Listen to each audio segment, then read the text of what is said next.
we're being asked to find the length of BD to start with, and that's going to be this line here. So I'm just going to focus on the right-hand triangle because there's something going on. I'm going to call the angle that the side that I'm interested in X. And what I've got is I've got an angle side pair here, and then I've got an angle side pair here. I just don't know what X is. And that is calling out for the sine rule in part 1. We can write down that X over sine 62 equals 16 over sine 50. Because A over sine capital A is little b over sine capital B, which equals little c over sine capital C. So I can just use two sides to implement that. And that means X, I can multiply through by sine 62, and it becomes 16 sine 62. I can just times the top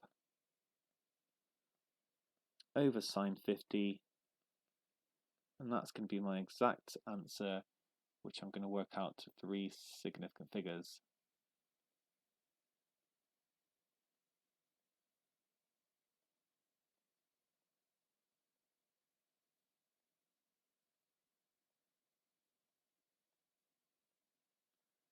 $18.441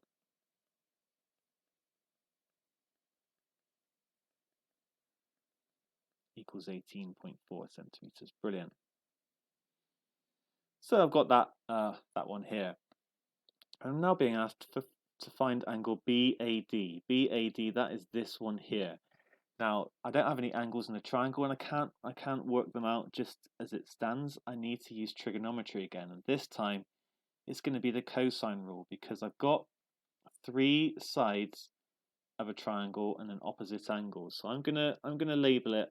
The version of the cosine rule that I'm going to use is as follows: c squared is equal to a squared plus b squared minus 2ab cos c.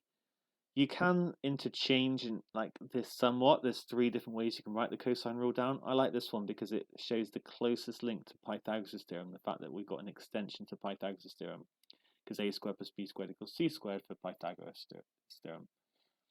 So we just need to now carefully label our triangle, and I think I'm going to draw it out again. It doesn't have to be, perfect. It's just a sketch. So I've got 10, 20. I've got this angle here, and then I know I've just calculated this one, 18.441.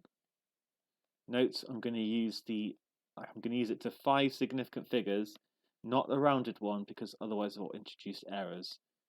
I'll be okay with just 5 figures. Okay, so now to label my triangle. This is going to be capital C, this is going to be little c. And this, I'll call this one A and this one B. It doesn't matter if I do it the other way around. Yeah, it wasn't very good the way it was labeled before, and now it's labeled well. So there's 2 ways we can do this next bit. We could substitute the numbers in and then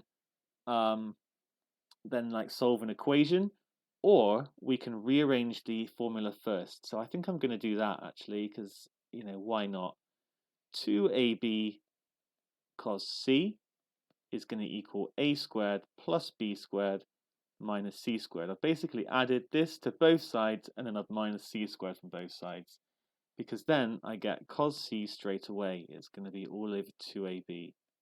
Learn how to rearrange this formula. It is just going to be easier in the long run rather than substituting numbers in first.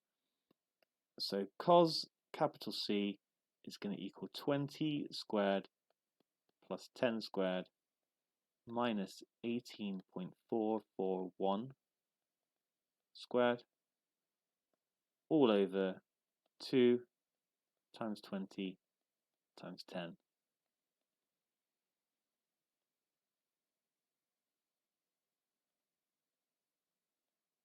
Put this into a calculator directly.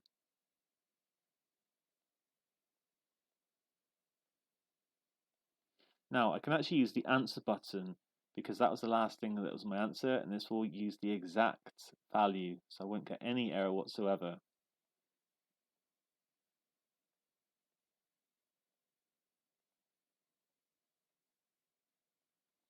0.3997. So if I want what capital C is,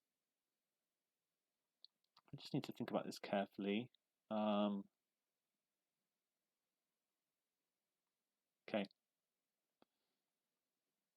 I'm just thinking, are there going to be more than one solution? And the answer is going to be no, because we've got a positive one. We're going to get an acute angle.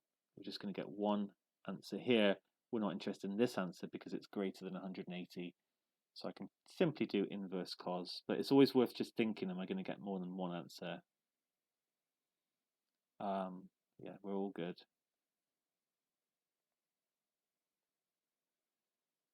So 66.436,